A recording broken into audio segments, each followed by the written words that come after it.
Hello, everyone, and welcome to the Brownstone. I'm your host, Dr. Michelle, and you are listening to Numbers Don't Lie. We learn to get out your feelings so you can make the best decisions for yourself, your family, and your business. Guys, we are talking to awesome leaders. They are doing fantastic work in their fields. And I have another special person that I want to bring to the Brownstone community today. I mean, being in the data space and the tech space, you often end up being the only one. And I know you hear me say that a lot. If you follow me on social media, you'll see me post about it every now and then because I'll go to a conference or I'll go to an event and literally I may be the only one in the room. Or it may be brown people, but not brown like me, if you get what I'm saying. And so that's permeated the tech space. And if you work for companies that, they say they have diversity, but once you actually start to move up the ladder, you'll see it becomes more and more white and more male.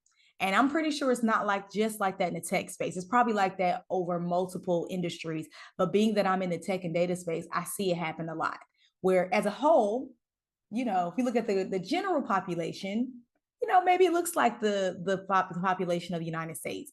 But as you elevate, those statistics start to diverge very quickly.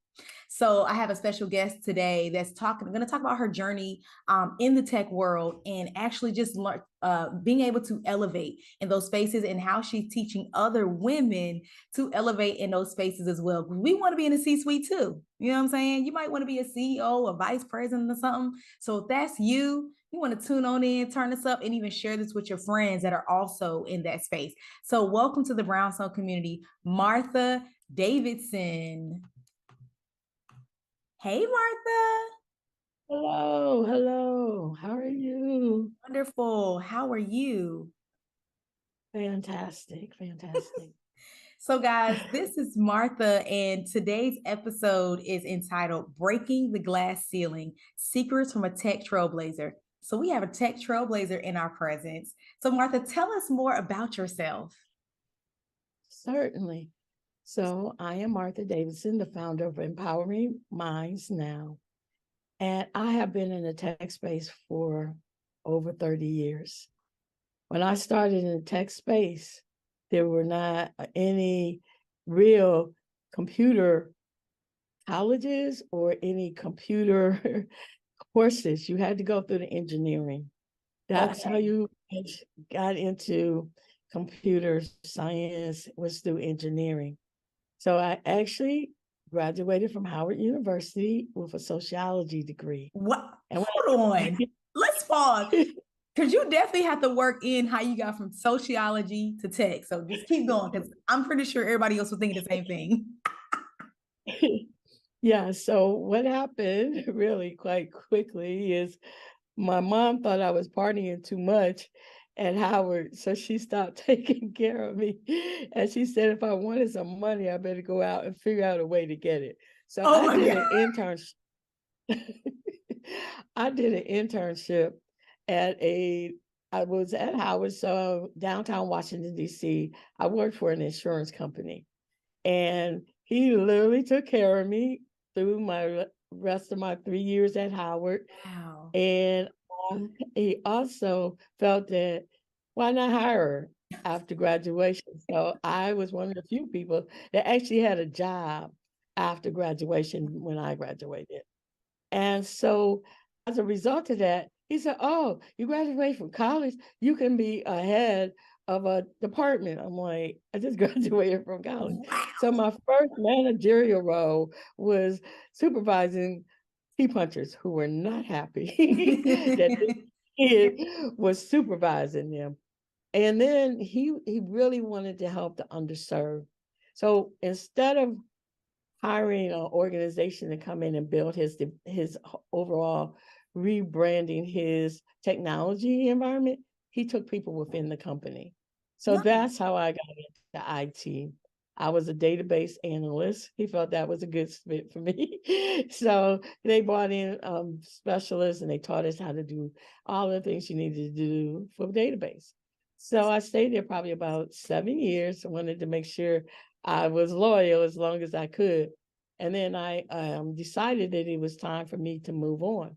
when I moved on, I went to a major data supplier for the Army. And I think I was there exactly 3 months. And the day that I was, they were having a big event. And that day, this woman couldn't stop crying from HR. So I go in that next morning, and guess what? What? She was crying. She had to fire me. That's why I she was had been crying. Yeah, I guess she couldn't. I don't know. It was like, and they had the box there and all that stuff. And you know, tissue. She said, "You're not using your tissues," and I'm like, "Yes," and they walk you out and all that stuff. So as a result of that, I looked for the competitor that took the contract that they no longer had, and I Okay. started working EDS, Ross Perot. And I worked there and I ended up in his organization and started working for AT&T as part of his organization as a consultant. And as a result of that, AT&T, which I didn't know they weren't supposed to do, hired me. So Why I weren't they working supposed to? because if you're a contractor, you're not supposed to go work for for the organization that was contracting you. Oh, okay. And that's what happened. So as a result of that, that's really what kicked off my actual career in technology. I had a couple of pit stops in between, but at AT&T, I was able to do various roles in technology and ran the disaster recovery organization for a bit. I had a team that we did software analysis, system analysis, and then I was there, like I said, for 16 years, and I ended up being one of the first individuals that was part of a cybersecurity team. And cybersecurity, AT&T was really an organization that was progressive and probably one of the first organizations that had a governance component of cybersecurity. So I worked in various areas in cybersecurity, and I decided that 16 years and I wasn't going any further. So I made a decision to uh, one, relocate to Atlanta, and also take chances. And I took a chance in a job, and it was basically senior security analyst. And to make that short, the road to getting where you want to go requires you to be willing to take the risk. It requires you to be open. It requires you to know that if you have a gift and you want to actually show it and you're not getting what you want at that organization, look at either your inside and see what's going on there and do some self-reflection and then have a plan. Most of us in corporate America, especially in the STEM space, don't have a plan. We Mhm. want to go somewhere, we get upset because we can't go, but we didn't have a plan to get where we were going. But as a result of that, being at AT&T, I had opportunities that just exploded for me in the technology space. I was able to actually get a job as a cybersecurity district manager at Wow. Bell South. Had over Bell 10 South. people. Yeah. You don't even have Bell South no more. No, they don't. AT&T bought them. Yeah. And so so I was there and I had a whole country. I was responsible for all of South America, Wow. cybersecurity for 10 organizations with 10 cybersecurity managers. That was probably one of my most favorable position.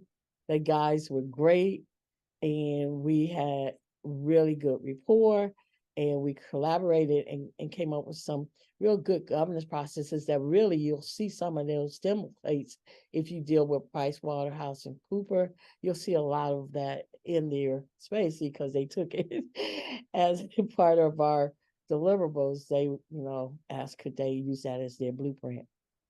Wow. As a result of that, I also decided I wanted another C-suite position. So what I did is I applied for a job in New Jersey, because I was going back and forth from New Jersey. But this particular job was for an international company. I was a cybersecurity uh, CISO for that organization. It was a global PR, well-known um, company, and that was a risk. I was excited. I had my name going around the marquee at Times Square, being introduced as the new CISO. Okay, and, and guess what? I was there, and that was a wake up call for me because I had been on this journey and had a lot of success. Mm-hmm. In this particular role, we did not click. I I actually felt it was them, and they actually felt it was me. Mm. But what I learned from that, when you're in a situation like that, it really matters how you show up. And I showed up nervous. I showed up overwhelmed. I showed up in all those frustration moments and emotions. And so instead of me helping the situation, I really made it worse. Mm. So it was very clear that we departed ways. But this is another good point. Wherever you leave from, don't burn bridges. Yeah, that's good. Because I went back to that organization and became the leader over that organization in cybersecurity. And then I learned from there that a lot of times when you think you're not getting what you want, Mm-hmm. you need to look at yourself. That's good. Because what I had brought a lot of my trauma as a child Mm. into that environment. And so a lot of times when people were talking, I wasn't listening Wow. because I had that trauma that I had to show up that I was smarter than Mm-hmm. everyone else. Mm-hmm. And Mm-hmm. so how that played out was, it, in corporate America, like you said, you're only one of the few brown people, because that was the case, I would say, for the first 20 years. Wow. I was probably the only African American at the table. I was the only one that was able to really feel the gender bias, really Mm-hmm. feel how people felt about me. You was their check box. And yeah, I was that checkbox for certain. And I pretty much was that checkbox. But for most of that 20 years, but here's the deal. What I did have that they could never take away from me is I was the root cause analysis person. You had a problem, I had a solution. And Nice. that's what held me to everywhere I went after that. Because you have to rely on your inner strengths to determine what are you good at. How can you show up? How can you make that influence? How can you make sure that your decision making is on point? And Mm-hmm. it's all being tap into who you are and who you want to be. All those doors will open up for you. And why is that important? Because, like I said, I've been in there a long time. And you look at statistics, Mm-hmm. African American women, they have a desire based on some studies by McKinsey that we always want to over deliver and we Mm-hmm. always want to be sweet. Yeah, Well, we want why to like is it? prove our worth. So we got to do the most. And because of that, because that's basically a lot has to do with culture. Yeah. Go to college, Mm-hmm. good job, girl, and with some good benefits, and you'll be good for life, right? Uh, And so we stay places we shouldn't stay. mm-hmm. But what also we do is we aren't aware how we show up. And so being in that 4% today, I'm talking 2022, African American women in the technology space is 4% that ever make it to the C-suite. Hey, Brownstone community, we want to help you say Happy Father's Day with a wonderful quarter-page Father's Day dedication in Brownstone Living magazine. Let your dad, grandpa, brother, uncle, cousin, or husband know how much you appreciate them with this dedication in our June 2023 issue. This is an amazing keepsake, something they can share with family and friends all year. Scan the QR code or visit bit.ly MB_BW Father's Day to get started today. Guys, you are listening to the Tech Trailblazer, Miss Martha Davidson, here on Numbers Don't Lie with me, Dr. Michelle, on KCCR The Brownstone. We are talking about breaking through that glass ceiling. Ms. Martha is sharing her story of how she started as a sociology major and found herself in the tech space, leading teams, being the only one, she said, for 20 years. And, now the numbers, even though things are better, it's not as far as you would maybe think they are. So she's really just sharing how she's helping other women break past that glass ceiling like she's been able to do. So make sure you follow us on Brownstone Worldwide on Facebook, as well as Instagram and brownstoneworldwide.com to hear more about this, because you can catch the replay. You can learn all about people like her that's in our Brownstone neighborhood and community. Okay, go ahead, Ms. Martha. I hope I didn't mess up your train of thought. Oh, no. So one of the things that I learned is that it's a process, what I call the rise up process. Mm-hmm. We have to learn to be resilient, and we have to have a resilient mindset. What is that? When we experience whatever it is, a lot of people call it microaggression. Mm-hmm. What I call it is just unconscious biases that both of us bring to the table. But as a result of that, communication is a key to having a resilient mind. Mm-hmm. Because what happens is you can take on other people's negative responses to your positive deliverables. Mm-hmm. And that can really stress you out. It can burn you out. And then you don't have time to manage your performance the way you want to. It's managing you with the stress. So, resilient mind is key. The other thing is we have to ignite, as I said, our inner strengths. We have to find out what we are good at. How can we use what we're good at to be influential, to be able to be intuitive, to be able to be inspirational, and to be able to be innovative? Because that's what is required. You have to be creative. Mm-hmm. It's like, well, a lot of times people don't understand me and they're biased. Well, this is what I know. Energy will always outlast biasness, right? Because when you show up authentically, you show up with your energy, you will always be ahead.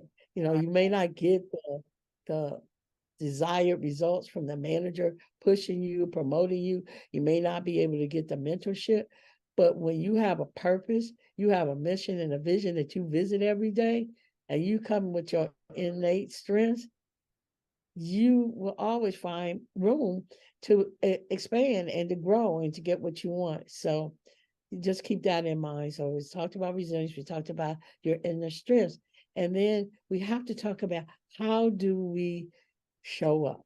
Mm-hmm.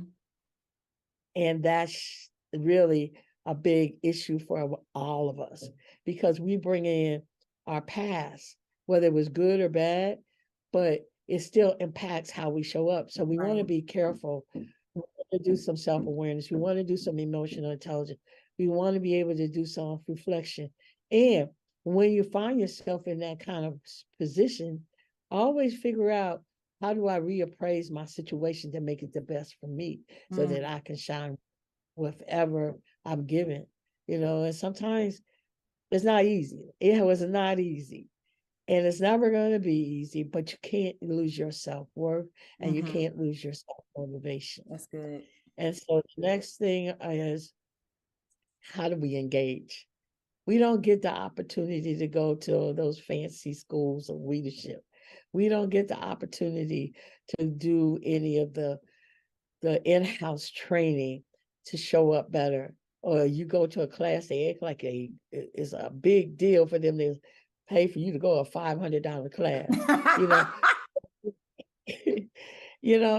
Right? I mean, you ask to go to a class, it's like you have to ask for your whole life or something. Yeah. But that's that's not what we are experience. That's what we experience, but that's not what they think they're expressing to us, but it is. And so we have to also mind our emotions there also. But a lot of my classes, I took them from like places like Sands Institute. I did a lot of volunteer work. So when they had classes, I volunteered. So I would sit in the room and get the information, and I didn't have to pay. They didn't have to pay. So that's how I got a lot of my education You got and a cheat code. certification. Yeah. And so that's the other options. How can you get what you want? Today, so much is available in technology that you don't maybe need to do that.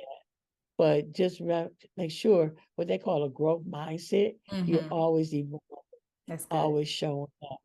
And then the other thing is, how do I unmask or unveil unconscious biases? Mm. Statistics are showing just, I believe it, I don't want to quote the person about the organization, I believe it was McKinsey. And most women especially women of color, say that 80% of the time they have experienced gender biasness. Mm-hmm. And that is crazy in 2022, I mean, right? So I don't know, Ms. Martha, because if we we look at have just the climate, I mean, it doesn't make sense when you think about how history should go. But if you just you're look right, at what people are saying on social media, what people are saying in the political setting, it's just like, I'm not surprised. right. And the problem is you have these organizations, well, we're committed to DEI. You committed to DEI, but why is it that we're not moving? Right. Why is it that we're still at 4 to 5%? Right? Mm-hmm. So all of those things require us to take, note of that. All that is for us to understand and peel back the biases that Yeah. you experience, and don't let that biases control you. Mm-hmm. Be in control of your situations, and then you can make better decisions. Because if we let, I do a lot of what I call neuroscience leadership coaching, and if we allow the lower part of our brain manage us, that's where our stress comes in. That's where Mm-hmm. we show up trying to perform, and we can't perform the way we want to perform because we've let stress actually control the situation and let us instead of us being in control. That's good. So the other thing is, and this is the last one of the rise up, is performance. How many of us take our daily path by starting off just doing the work? How do we make sure that we're settled, and how are we setting the stage for the day? All those things matter. And what also matters is women, how many roles do we have? How many things do we have to do to even get to 9 to 5 job? I used to have to get up at 6, fuss with these two boys of mine, take them all the way on the other side of the city, and then travel 20, 30 miles. Ooh, All those things play into your role and how you show up. yes. So I also talk about peak performance and lifestyle balance with your work. So those things are key. And what I try to do, and what my mission and goal is, to empower 100,000 women to be able to shine and to be able to use their brilliance so that they're recognized as incomparable, because we Yeah. are. The statistics show we are. Statistics show that 59% of us want to be in the C suite. Mm-hmm. We are the ones that do all the work, but Yeah. we're not getting position. So, That Martha, part. how do I get position? And what I say to you is, what's your plan? Mm-hmm. What's your purpose? And then when you start navigating from that perspective, you'll get different doors open up and different thought passes. I talked to somebody today. I said, I'm coming on this podcast, and she's been in the business probably about 20 years. I said, what do you wish you would have known that you now know? She said, all the jobs I passed up because I didn't think I was qualified, because That I had part. no fear. She said that, and she's phenomenal, which is, even when she said that, it was really, you think that? But and there is a statistics, and she quoted it, and I may be off a little, but the point is, uh, a white male will apply for a job even if they have two qualifications, Just go but for it. we we want to make sure we have all the boxes ticked. That is me. I am her.